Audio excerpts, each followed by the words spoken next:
साथियों, हमारे देश में हमेशा से एक और पॉलिटिकल मॉडल रहा जिसमें पहले ऐसा कहते थे कि जो दूरदृष्टा होते हैं, स्टेट्समैन होते हैं, वो आने वाली पीढ़ियों का सोचते हैं और पॉलिटिशियन के लिए कहा जाता था कि वो अगले चुनाव का सोचते हैं। तो मुझे किसी ने एक बार कहा तो मैंने कहा अब कहावत और बदल गई है। बोले क्या? मैंने कहा पहले जो स्टेट्समैन होते हैं वो अगली पीढ़ी के लिए सोचते हैं। पहले कहा जाता था कि पॉलिटिशियन अगले चुनाव के लिए सोचते हैं, लेकिन आज तो समय ऐसा बदल गया है कि पॉलिटिशियन दूसरे दिन के अखबार में क्या छपेगा इस पर ही सोचते रहते हैं। शाम को टीवी में उनकी तस्वीर आएगी कि नहीं, यही सोचते रहते हैं। और इसलिए जो आसान चीजें होती हैं, जो जरा मुंह में पानी छूट जाए ऐसी चीजें होती हैं और जिससे लोगों को आसानी से गुमराह किया जा सकता है, उसी मॉडल पर चलने की फैशन बढ़ रही है। राजनीति के इस मॉडल में कठिन लक्ष्यों को हाथ ही नहीं लगाया जाता था। तब समस्याओं को ऐसे टाल दिया जाता था जैसे उनका कोई अस्तित्व ही नहीं है, समस्या की तरफ देखना ही नहीं। ये पॉलिटिकल मॉडल कठिनाइयों का हल नहीं करता था, बल्कि लोगों के जीवन को लंबे समय के लिए कठिनाई में जीने के लिए मजबूर कर देता था। भाजपा ने इस अप्रोच को पूरी तरह बदल दिया है।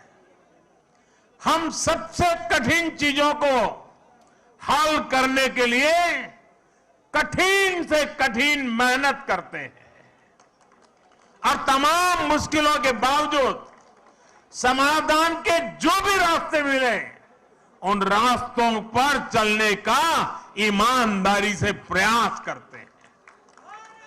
हम ये नहीं देखते कि इस काम को करना कितना मुश्किल होगा, बल्कि हम ये देखते हैं कि अगर हमने इस काम को नहीं किया तो लोगों का जीवन और कितना मुश्किल हो जाएगा।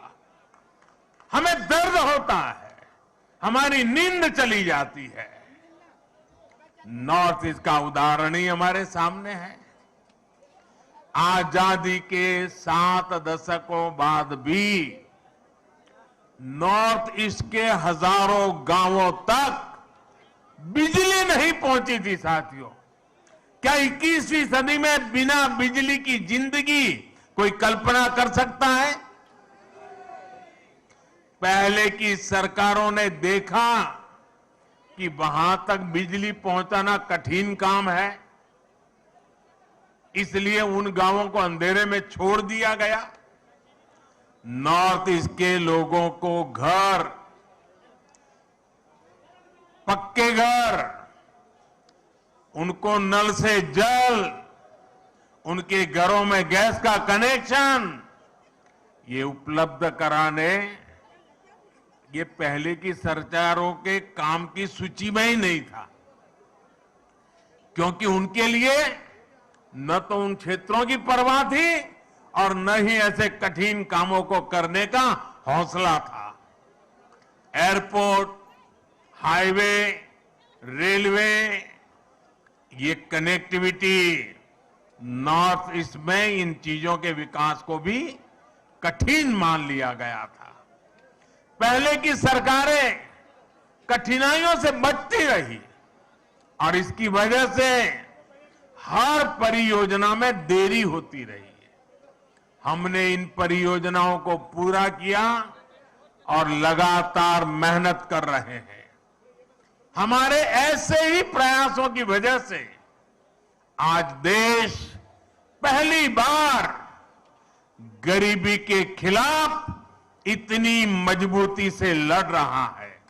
और मुझे तो खुशी है कि मेरा गरीब भाई भी गरीबी को खत्म करने के लिए मेरे साथ कंधे से कंधा खड़ा लगा करके मेहनत कर रहा है।